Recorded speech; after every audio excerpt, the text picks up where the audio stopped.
And he will be talking about worker and cooperatives in Germany. That's very interesting. Thanks, Alex, for joining us.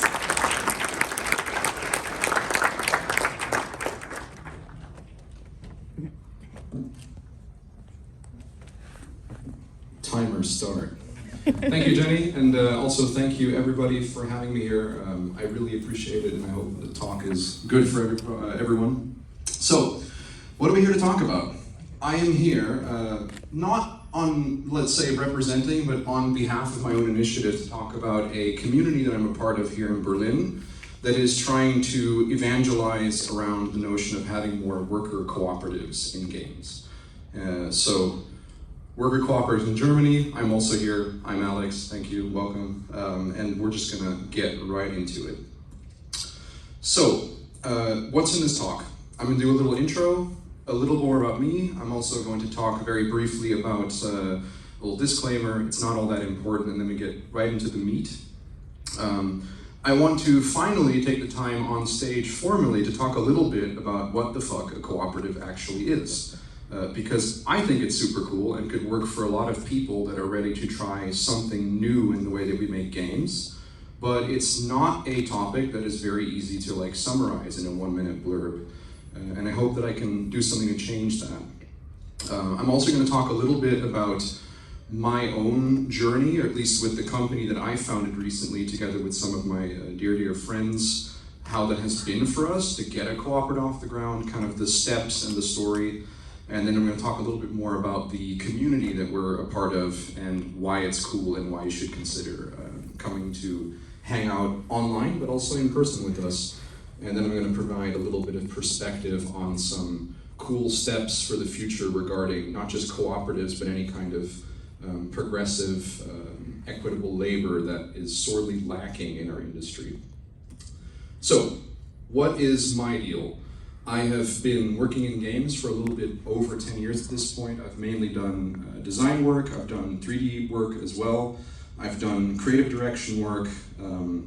In studio settings, I worked on Horizon Zero Dawn, the number 2, and I also worked on the Horizon VR project. That was actually the project that I helped nurture from the ground up there in a creative direction position. And as a freelancer, I've been involved in a myriad of things, a lot in VR as well. And obviously my experiences through that journey have led me to where I am here, and I'll talk a little bit more about that in a second. So, disclaimer, I am here representing myself. I'm not the official mouthpiece of our community, so these are kind of my experiences and opinions, but I hope that I can do a good job in representing the broad strokes of what we care about and why we've been organizing ourselves. This is a photo that we took a few weeks ago at Games Ground, where we organized a lunch with some of the people from the server, which was really cool. Yeah, onwards. So, to help illustrate what a cooperative is, in fact, I've concocted a healthy infographic. This is how you might conceive a traditional corporate structure. We're going to do a couple of things to it. So, chop the head off, right? And then we're going to turn it upside down, because a cooperative is kind of like any other business, except that it works for you instead of the other way around. A cooperative, in essence, and it's a very open structure, get more into that in a second, is just any kind of an association, in this case a business, that is run democratically and co-owned by the people that work there. So there's an equitable component built in, and you work and organize and communicate with the people that actually do the labor, provide the value, create the profit, whatever you might conceive, to come to an agreement between everybody about how the business should run and what it should care about. It's not uncommon for cooperatives to be involved in their communities or to have outreach programs. Like something I'm very fond of maybe doing in the future is being able to provide assets or tools or game dev knowledge essentially for free. And because no one owns us and we determine these things together democratically, there's a lot of freedom to kind of have those discussions, right? So there's a bunch of different kinds of cooperatives. I'm here talking specifically about worker cooperatives. This is actually what our council meetings look like. They're very atmospheric, they're very cool. But essentially it's just a business that we own together. It is ours, the workers own it, which leads to a couple of outcomes. To make it clear, I have now brought up a German slide that very neatly illustrates the way that this all flows together. Now, in essence, I will actually reference my own screen here real quick. So, we, bottom left corner, we, the co-workers, we run and we organize the business, right? We become, in essence, the members of the cooperative. This happens through the purchasing of a share. Don't think stocks, think of it more as a one-time buy-in. I've put $100 in or whatever it is. This gives me the base rights of participating in the cooperative. The one vote per person to sit on the council and give my opinion. That vote gets used for things like authorizing people to do things for you. It can be used to talk about wages, who should have certain responsibilities. It's up to you, together with the people that you work with, to reach a consensus on these kinds of issues that you all think is cool. And that is, of course, also determined democratically, right? So we are the employees, and we are also the shareholders in the cooperative. And we have a General Assembly right there, the Generalversammlung, right? This General Assembly elects the people that we put in positions of power and representation. Note the fun visual overlap between the Aufsichtsrat and the image I just showed you. Truly inspired by reality. Depending on the size of the cooperative, there might be some other bodies and layers there, but this is the basic notion. It's a circle. We elect the people that represent us, and we decide together what that representation means and also agree on the processes around that. So moving on to my particular deal, I'll just be curt about this. I wanted to work this way because I got tired of getting burnt out and overworked and underpaid, and having this come up again and again with people that I care about, that frankly have a lot more to offer the world than to be working on someone else's behalf, especially if that structure has no way of changing to benefit them. Like, they are putting the effort in, right? And I wanted to work together with some friends and also have the freedom to make the kinds of games, in this case, that put narratives into the world that I want to see more of. This is kind of the base business, the base mission statement, if you will.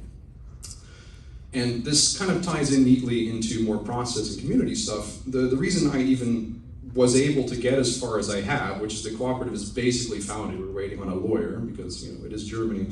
But the way this whole thing started for us is we had the intent, and then we ran into someone at one of the only other two cooperative game studios in Berlin at the moment, which was Johannes from Randwerk. I went to the Golden Game Jam last year, and I made a bunch of these like emo buttons with vaguely left-wing games industry slogans on them. And we got to talking that way, and I mentioned the co-op. He's like, oh yeah, I run one. And then you find out that just knowing like one person that can point you in the right direction is a complete game changer. So speaking of being pointed in the right direction and checking time, let's see, okay, I got more time. The process for us started by reaching out to the Genossenschaftsverband, which is one of a couple of different, let's say, accredited organizations. A lot of them are also cooperatives, incidentally, that help evaluate cooperatives and basically guide you through the whole process. So they will do stuff like work with you on a business plan, work with you on your rules, right? The document that you write together that governs the way that everything works, and they help you through that. I also posted the Agentur, the Bundesagentur für Arbeit there, just because I found that actually, since a cooperative has all the same benefits as a regular like GmbH, essentially, in terms of the social insurance and liability and all this stuff, they're actually very willing to support you. If you're like, yeah, I'm starting a business and it's a cooperative, they're like, whatever. So it's worth noting that if you are going over a period where you're maybe unemployed after your previous job, like I was after burning out, there's also some leeway to like work that in together. Here's an example of some of the different kinds of documents that you might run into. These are the most important ones, which was, in this case, the company is Deep Sky. And this is then, let's say, the contents for a business plan as well as the articles of association, which are these laws that govern you. And I wanted to talk about some of these in just a tiny bit more detail because they're kind of interesting. And I also want to pay credit to the fact that we were helped out tremendously by other people that had gone through the process before that we met, through people like Johannes that were like, hey, we've talked about the same stuff regarding equity and loans or wages and this kind of stuff, right? And these are the places we've reached that I think are like the most fair. And just having, again, one or two people to bounce it off of turns out to be tremendously helpful. Surprise, surprise. So as part of the process, iterating on these documents, let's see if I can actually read this from here. So I want to just sort of talk a little bit about how we've decided to manage shares and dividends in the company. Part of running a worker cooperative, any cooperative, but in this case a worker cooperative specifically, is that you are, as laborers, entitled to a proportion of the revenue that company creates. Now, of course, if you're smart about business and you talk to everybody and you sit together and you go, it's probably a good idea to have enough money in the company to continue for whatever that means, right? In our case, we were like, unless we have more money to fund our next game, for instance, then it's probably not a good idea to throw checks to everybody. But hypothetically, you have a proportional right to these profits. Now, what we ended up doing in our case is that we ended up arriving at a place where we figured that the labor is what counts. You buy into the co-op with one share because you need to do that to have the rights and the representation and participate, but beyond that, it's like, we don't really give a shit if you're working on a game that's our game, or you're working on a client game, or you're doing administration or legal documentation that needs to happen. If you're working with us under contract, those hours go into a pool. And then at the end of, let's say every fiscal year, for instance, again, open-ended, you may define this yourselves to a large extent, we can have a look and say, hey, is there money left over? How many hours have our employees spent contributing to us all doing well here? And we will assign our dividends based on labor rather than on shares. So for us, in our case, the share is more of a way to park your money in a cooperative if you want to buy more than one that is like actually useful because the company can access that money. But it doesn't determine anything along the lines of your voting power or your sort of rights to claim dividends or parts of the proceeds. Okay, so I already mentioned that we're at the very final step of our own founding process. So I don't have much to add there beyond it's been a very nice correspondence with them. Turns out that the people that help people form co-ops are actually very motivated to help you get the process done, which I very appreciate. There were nice conversations, and we've been sending them more games people, and we've been having a kind of fun response from that as well. So now I want to talk a little bit about the community that I'm a part of. This was the talk that we did at Amaze this past year, which might have been one of the nicest days of my life, I'm not sure, but I was very validated by the whole experience. I really fundamentally believe that there's a real need for other narratives about how work works in our industry, and you feel these things, but to see a lot of people respond positively to that is kind of another experience, right? And I also can't take credit for this. Johannes set this up as they were kind of already kicking around the community aspect, and we just came along and helped them kick the bucket down the line, right? So I'm happy to report that we now have, as of Amaze, 170 people in this server now, which is kind of fucking cool. Most of them are just people that are interested in doing democratic labor or doing progressive labor in general. There's people forming cooperatives. We really realized the value of having just any fucking place that you can go where people can help point you in the right direction. So whether this is something that might be interested in you just to see what people are talking about, or you have specific questions, or you need someone to go like, actually, this lawyer was great, right? These sorts of direct contact stuff has been very, very positive. The whole experience has been really great. Also, if you're wondering, I really don't know what the hell is up with the emoji. I was searching for like a celebration emoji and I found this and it was so janky that I couldn't help but include it. Like, what is being illustrated here? Is he sucking on like a mint stick? Does he have a very long lip? I don't know, but I low-key, oh no, it's gone. I low-key love it. It will be coming back. Oh, it's the laptop, I guess. All right. So, let's see, I think I have a couple more minutes. Yeah, a few more minutes. All right, nice. I will say, by the way, I made Lorenzo agree that we would do a social experiment, so we'll have time for exactly one audience question at the end of this. It's never been done before in this context, so get ready for that. I want to talk a little bit about like next steps, right? I've said this already, but it bears repeating. We deserve workplaces that put as much into us as we put into them every day with our creative energy. And these places may need to be created. And there goes the question, frankly, who better to do it with but us or the people that are immediately around you? If you are in a part of your career or in your like creative journey where you can think about a next step that might come, maybe you're just coming out of school and wondering how you might fit into this landscape, into this like creative world that we're in. It's definitely worth coming to talk to us and considering that this is a real option. Germany has a very long history of cooperatives being incredibly successful, and it's maybe just because our industry in general, its practices and standards have been an import from places like Silicon Valley, right? That this awareness seems to be lacking. But there's no reason why this cannot be a more popular way to work together.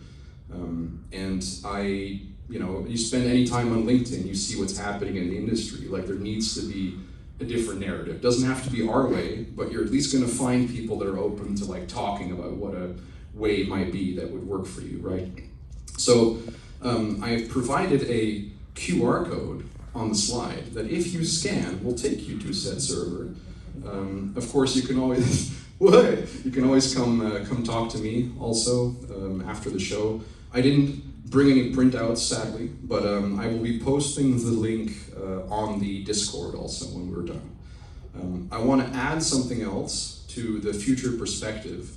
There's also other organizations that you should definitely pay. Is it going? It's going. Are we going? Pay attention to. This is a QR code for Verdi, which is a unionization initiative here in the German games industry. There's probably some people in the audience from there. I have with me a couple of pamphlets and some stickers if people want those. You can come say hi after the talks.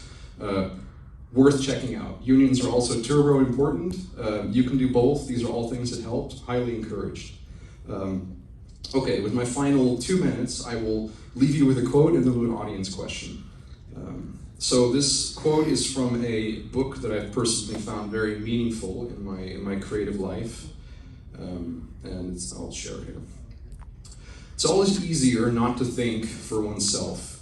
Find a nice, safe hierarchy and settle in. Don't make changes, don't risk disapproval, don't upset your syndics. It's always easiest to let yourself be governed. There's a point around age 20 when you have to choose whether to be like everybody else for the rest of your life, or to make a virtue of your peculiarities. Those who build walls are their own prisoners. I'm going to fulfill my proper function in the social organism. I am going to unbuild walls. This is from The Dispossessed. Very good book, highly recommended. Thank you. We'll do questions after.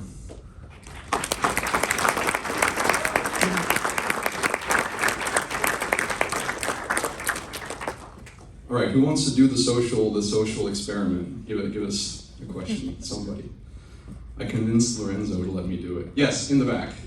Yeah, I have a question. How is cooperative any different from like a game development studio, and what are the mechanisms to kind of protect cooperative into turning into one basically? Well, you'd have to be more specific because we are a game studio that is a cooperative, right?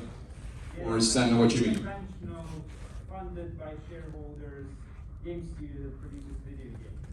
Independently, let's say, maybe there's some kind of like crowdfunding or whatever, but what's the difference?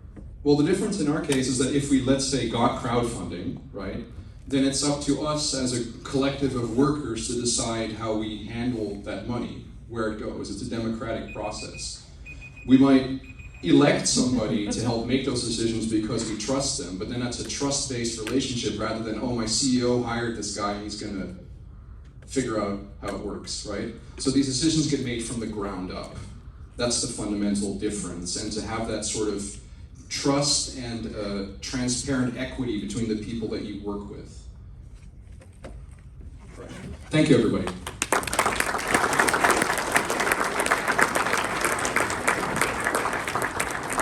There was a second question.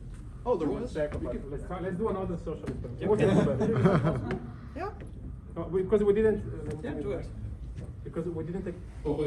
We didn't explain the social experiment because I was telling Alex we never do Q&A at Talk and Play because usually the questions are not that good. But no pressure. So that was it. You did well. So. All right, hit me. So how does the process to join or if the work, so if, is it just a trustworthy thing? Because if it's a person that's going to be voting and having such an important decision weight, then I mean, I don't think it's as easy as just saying, hey, come on. No, it isn't. Can you repeat the question? Yes, the question was, what's the process for actually joining a cooperative? Because obviously, if you're going to give people voting power to participate in your democratic workplace, it's kind of important that they fulfill that function in like good faith, right, and participate. And the thing is, it is, I'm not the first person that's pointed this out. I think in that sense, I should separate the business from the co-op, because the co-op is a business, but you may join a co-op and not work for it. Because we are members of the cooperative, but unless the cooperative hires us as a company entity, right, we're not actually working as employees for the co-op. But in our case, probably anyone that would be working with us is also a member, but you hypothetically could say, I want to participate, but I don't want to work with you guys. And then you could say, okay, pay us $100, you get your share, you're now on the worker council, you're participating with everything, you're just not employed by us. But that is also why the hiring process, if you will, people joining you, is like the single most important process to talk to your other cooperatives about. Like, what do we do in a process like that so that everyone feels good? What are the checks and balances? If it doesn't work out, what is the process? You put all that shit in the company rules and you vote on it and say, this is ratified now, we do this. So you have to set it up, essentially. Is it, in your case, is there also a vote for that? So in our case, since we're very small, technically most people would probably authorize the representatives of the worker council as a whole to make hiring decisions. You might not want to do that, depends on what people think, right? There's no rule, but since there's only 4 of us right now, we are essentially also the Vorstand at the same time. So we would probably just together sit and be like, do we want to work with this person? But if the cooperative grows, then you have to figure out how you want to delegate. But this has not been historically an issue. Like, there's cooperatives that have thousands of members where the delegation works and it remains democratic. Like, you might say, I want Alex to represent our team, right, in hiring decisions or whatever, right, this kind of thing. It's open-ended, which is why it's beautiful. Thank you for the question. Thank you. Thanks. Thanks, Alex. Yeah, sure. Cool. Thanks, buddy. Thanks for